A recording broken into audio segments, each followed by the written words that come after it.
Sansa Soleman yang baru saja selesai dari PON Papua ya. Siap. Berapa hari di sana kira-kira tuh? Kemarin kirap 2 hari 2 di hari. sana. Jadi langsung pergi pulang.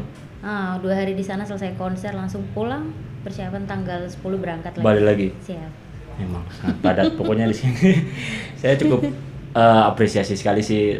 Terima kasih Sansa untuk bisa hadir di sini. Iya. Karena susah loh hubungi orang kayak dia nih. Kita banyak kenal tapi lebih banyak kenal dia orang belakang layar daripada orang yang kayak dia nih. Di sini mungkin untuk konten kali ini sekedar menjelaskan, saya ingin ngulik tentang Sansa di masa-masa sebelum orang kenal saat ini nih. Mungkin pertanyaan pertama, ada tak dari Sansa sendiri kisah haru atau lucu yang sampai sekarang ngana tak lupa begitu dari SD, SMP, SMA?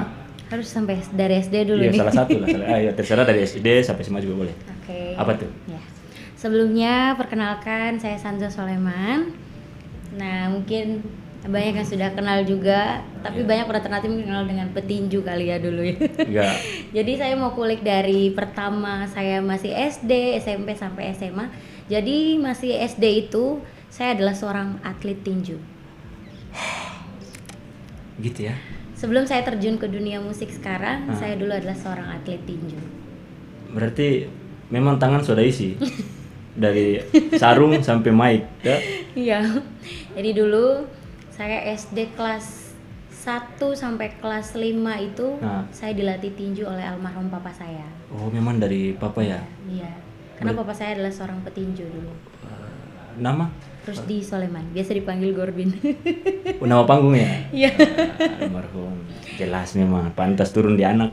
Iya, jadi SD, SMP sampai SMA kelas 1 saya mulai ikut pertandingan. Pertama kali mewakili Maluku Utara untuk kejuaraan Open Turnamen dulu itu saya juara 3 di Manado. Setelah itu saya yang ke luar negeri, iya? Belum. Itu masih awalnya nih. Oh, awalnya. Masih awal itu saya ikut pertandingan Open Turnamen. Akhirnya saya juara 3, dipanggil ikut TC untuk mewakili Maluku Utara ke Jurnas. Waktu itu 2015. Berarti termasuk kuat juga, tahan pukulan. Ya lumayan sih. Dari luar dapat lihat kalem tapi. Jadi 2015 saya ikut ke Jurnas Junior Youth. Waktu itu Maluku Utara tuan rumah. Alhamdulillah saya juara 1. Nah, luar biasa memang. Selesai saya ke Jurnas, saya dipanggil untuk jadi tim pelada mewakili Maluku Utara untuk Popnas, Pekan Olahraga Nasional 2015 juga waktu itu. Di mana? Di Jawa Barat, mewakili Maluku Utara waktu itu. Berarti memang traveling. Siap. Jadi pada saat itu saya satu-satunya putri Maluku Utara dan salah satu-satunya pembawa medali emas untuk Maluku Utara. Pada 2015 itu. Editor terperlu efek tepuk tangan nih yang seperti di set. Tidak perlu. Ini saya apresiasi sekali. Ya. Ada lagi? Ya dari situ setelah 2015 berakhir saya memilih untuk pindah ke Jawa Barat. Saya memilih pindah sekolah di sana dan akhirnya saya pindah cabur lah. Nggak pindah cabur sih sebenarnya, saya pindah tetap di tinju cuman saya pindah provinsi. Saya mewakili Jawa Barat. Oh jadi selanjutnya mewakili Jawa Barat. Selanjutnya ikut ke Jurnas 2016, 17, 18 saya juara bertahan, juara 1 mewakili Jawa Barat. Berarti, di kelas 45 kg pada saat berarti anak kuat. Kalau tuh 3 orang borong boleh terang. Jangan dong. Memang. Ya selesai itu saya pulang ke Maluku Utara. Tiba-tiba saya dipanggil sama tim PON TC Maluku Utara. Kamu mau nggak TC PON lagi nih, persiapan PON Papua nih? Terus saya mikir. Sedangkan pada hari itu ada om saya namanya Bredix Poit. Sama Farid Egal. Itu bintang tamu selanjutnya tuh, dan 2 tuh. Bredix Poit itu om saya sama Farid Egal. Mereka telepon saya pada saat itu. Sanza, ada musik nih, mari tong rekaman. Mari tong rekaman. Itu, pada saat itu potong. Itu pertama kali tawaran itu? Pertama kali saya terus apa yang Anda rasa? Ya kaget dong, kan saya cuma hobi nyanyi ya. Saya cuma hobi-hobi aja nyanyi. Terus pada saat itu ditelepon, saya lagi mau persiapan PON ini. Mewakili PON ini lagi mau persiapan PON. Udah siap tenaga untuk tinju, tiba-tiba ditelepon, terus kamu mau nggak rekaman nih, iseng-iseng kita waktu itu. Jadi si Bredix ngecipta lagu judulnya Nyong Manis yang waktu itu kita hagapa dia. Nah itu dia lagu Nyong Manis itu yang cipta om saya sendiri. Bredix Poet. Luar biasa dia itu. cipta waktu itu. Saya dipanggil sama Farid Egal. Pada saat itu saya disuruh rekaman. Pada saat selesai rekaman, akhirnya kita memilih untuk up ke YouTube. Kita syuting pun itu cuma di Sulamadaha di Takome. Itu terkira memang awalnya? Tidak terkira awalnya itu. Akhirnya pada saat itu saya selesai rekaman, beberapa hari kemudian setelah video jadi, langsung kita up ke YouTube nih. Pertama kalinya kita up di YouTube dan tiba-tiba 1 minggu 2 minggu boom pecah dong. Itu memang satu. Aduh kaget sampai gila. berapa bulan itu hampir tembus 30 juta viewers. Terakhir yang kita lihat sih 40 lebih. Nah itu dah. Akhirnya kami kaget. Loh ternyata wah ini harus dilanjutin nih gitu kan. Akhirnya dari Farid sendiri dia ngomong sama aku, ya udah kenapa kita nggak cover lagu yang lama udah nggak didengar orang lagi, ya udah kita up ulang kembali gitu kan. Akhirnya terjadilah lagu Kasih Slow, Jaga Orang Pujodo, Serba Salah yang digabung jadi satu. Itu semua tuh dari Farid Egal. Memang aneh tuh kalau menurut kita dia itu multifungsi segala rupa. Dia tuh kalau di Lilian tuh kayaknya ketua ibu PKK, semua dia bisa. Jadi hari itu Farid dia mas up 3 lagu jadi satu. Saya awalnya ngomong gitu loh, ya udah kita izin dulu nih sama orangnya, kita cover gitu kan, siapa tahu ya viral gitu. Ternyata pada saat kita selesai cover dan kita selesai direct videonya semuanya, kita posting, ternyata lebih booming dari Nyong Manis. Saya langsung kaget, terus kayak loh kok bisa viral gitu loh. Akhirnya ya udah kita biarin aja. Terus sampai udah 20, 30 sampai 40 juta viewers itu pemilik lagu aslinya ngeklaim ke kita. Akhirnya pada saat itu juga kami take down dari YouTube. Oh iya memang. Tapi kan yang lain-lain ada yang re-upload tuh. Iya, udah. Itu memang teras pengetahuan. Tidak. Jadi walaupun sudah kami take down, itu pun tetap udah ada yang re-upload gitu. Iya, memang banyak banget yang re-upload. Makanya sebenarnya pada saat itu kami bakal bagi royalti kalau memang sudah cair. Iya. Tapi ya mungkin pihak dari mereka tidak mau menerima itu karena mungkin sudah terlanjur viral. Jadi ya udah kami mau semuanya aman-aman. Ya udah akhirnya kami take down. Tapi mau kami take down apapun juga, semua orang saya kemanapun orang tahu Sansa Kasih Slow. Akhirnya saya bilang astaga, itu saya cuman cover loh guys. Saya cuman cover, tapi ya mungkin itu juga rezeki saya gitu loh. Bisa cover lagu tiba-tiba langsung viral. Makanya bersyukur banget. Akhirnya dari situ saya memilih untuk membuat channel YouTube sendiri. Akhirnya saya buat channel YouTube sendiri. Saya tetap bekerja sama Farid. Tetap yang buat video saya tetap harus saya andalin Farid gitu. Karena dia yang paling tahu. Karena dia yang paling memahami saya lah. And then langsung kita bikin channel YouTube baru. Saya nyanyi ada beberapa lagu, alhamdulillah udah rilis. Dan udah ada di channel YouTube saya. Tapi termasuk cepat tuh channel YouTube. Iya. Naik. Baru berapa bulan ya hitungnya tuh. Sekarang udah alhamdulillah udah mau jelang 200.000 subscriber. Kita doanya ya guys. Berarti sudah ada AdSense. Sudah ada AdSense. Ya, begitulah. Sansa ini sangat mahal. Toh, ya undang dia nih harus dibayar dengan AdSense. Enggak juga sih, guys. Iya. Oke, ya di sini dari perjalanan itu tuh ada salah satu yang sampai sekarang dari SD sampai sekarang nih yang Sansa sendiri terlupa. Yang Sansa bisa lupa. Mungkin kenakalan remaja apa tuh? Sebenarnya dulu tuh saya SD sampai SMP tuh nakal banget. Saya dulu SD tuh sekarang SD 2. Dulu SMP tuh saya SMP 7 Ternate. Iya. Itu tuh saya paling bandel di SMP waktu itu. Jadi belum ada yang pakai rok pendek. Saya sendiri bandel mau pakai rok pendek sendiri. Berarti bandelnya lebih ke situ ya? Iya. Rok pendek. Tapi walaupun saya bandel, tapi saya nggak bodoh-bodoh. Iya, saya tetap smart di pelajaran. Pada umumnya lah. Pada umumnya tetap ya nakal anak-anak muda ya biasa. Berarti dari umur berapa tuh mungkin mengenal cinta monyet? Oh my god. Yang cuma datang di sekolah dia langsung bahagia sekali tuh. Saya tuh mulai kenal cinta sebenarnya SMP kelas 3 tuh udah mulai suka-sukaan sih. Cuman mulai pacaran itu tuh SMA. SMA. Itu kalau nggak salah SMA kelas 1. SMA mana? SMA mana? Dulu SMA kelas 1 di SMA 1. SMA 1. Terus pindah ke Bogor. Jadi jatuh cintanya di sini apa di Bogor? Cinta pertama di sini. Orangnya masih ada. Oh, udah nggak tahu udah mati. Nanti namanya kita cetak apa sih? Kan ada dong. Berarti luar biasa ya, berarti bahagia masa-masa itu. Iya, sangat mengenang banget lah masa-masa dulu tuh. Karena ya mau bilang dilupakan juga nggak bisa ya. Berarti masih sempat menikmati yang coret-coretan tuh.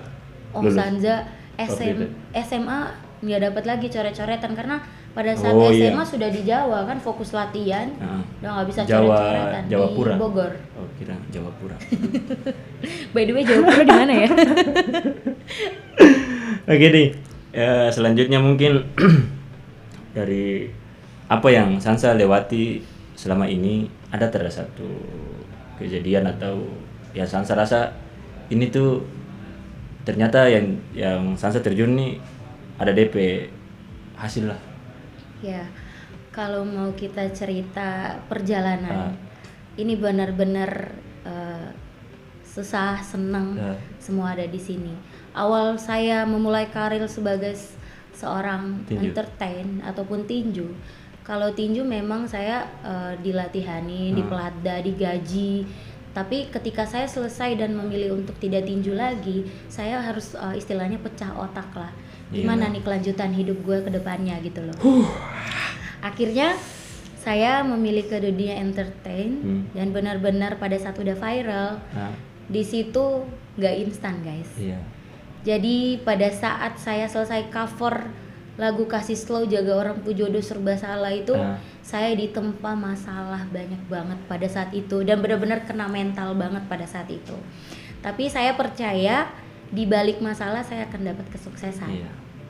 Saya selalu percaya di balik saya ditimpa masalah yang besar, ditimpa masalah yang banyak, saya yakin Allah udah mempersiapkan ke depannya saya seperti apa gitu loh. Akhirnya pada saat itu saya udah mau menyerah karena pada saat itu saya dipanggil sama polisi, katanya saya curi lagu Kasih Slow, saya difitnah segala macam. Berarti sampai setingkat itu ya? Iya, saya difitnah, saya dibilang ini, dibilang itu. Akhirnya saya hampir shock dan gak mau lagi terjun ke dunia musik sebenarnya. Tapi di situ saya dikuatin sama mama papa, teman-teman, bahkan kerabat. Dan akhirnya saya jadi kuat. Kata mereka, kamu nggak boleh nih selesai sampai di sini, kamu harus lanjutin karena tuh bisa gitu loh. Karena tuh bisa, orang tuh butuh kamu gitu loh.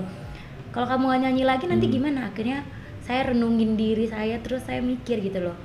Kalau saya istirahat dan nggak nyanyi lagi, gimana nanti orang-orang mau dengar karya-karya saya lagi? Orang gitu. Tunggu saat itu kalau di posisi saya nih, atau di posisi kita kalau jadi ngana, ketika dari tinju ke penyanyi terus down, kayaknya kita memilih untuk masuk Smackdown. Itu lebih entertain kayaknya. Jadi gitulah pokoknya semua ini tidak instan.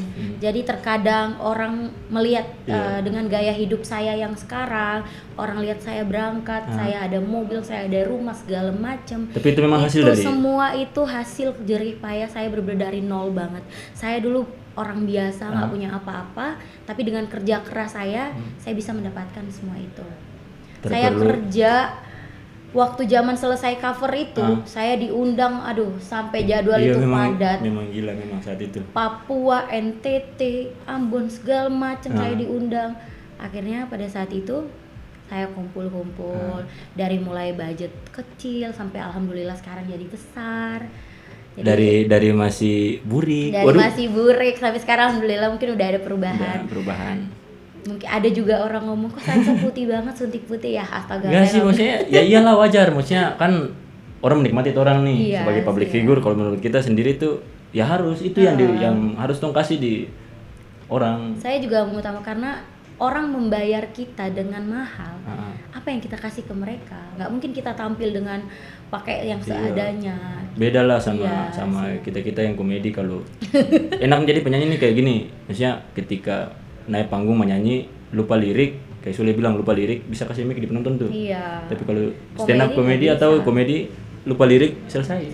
Makanya Intinya di posisi saya seperti ini benar-benar perjuangan yang luar biasa, dibantu juga.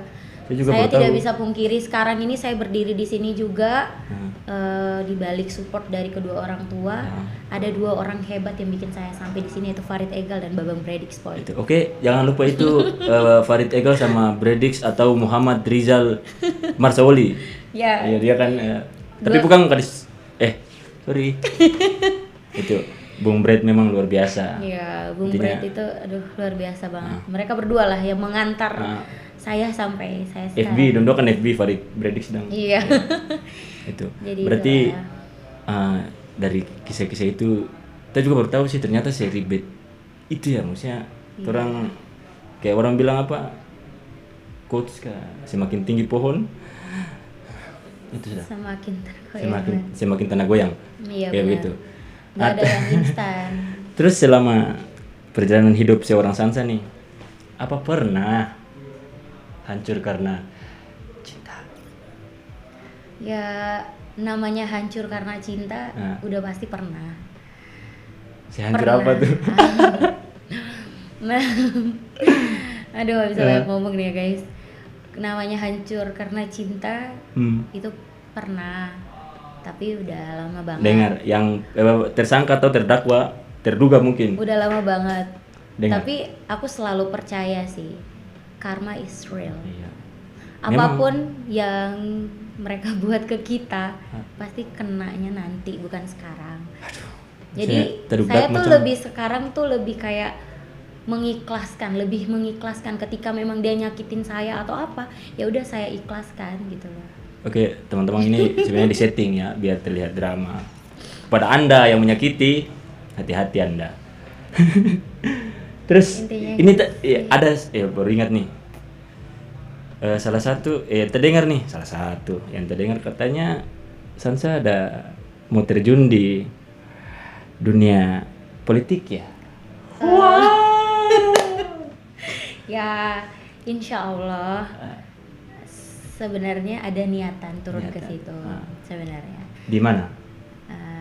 Di Kampung Pisang. Bukan di Ternate sih, insya Allah di Halmahera Selatan. Halmahera Selatan. Siap. Jadi anggota. Calon anggota DPRD. Kenapa nggak jadi ketua terus jadi anggota gitu? Ya kalau memang Allah memberikan kesempatan untuk duduk di kursi ketua maupun wakil, ya saya bersyukur. Apapun yang dikasih saya tetap bersyukur aja. Terus dari yang saya dengar tujuan itu tuh emang yang terlintas di Sansa sendiri, kenapa kayaknya tertarik deh di situ? Itu kenapa? Ya karena saya kenapa niat saya pengen maju di DPRD?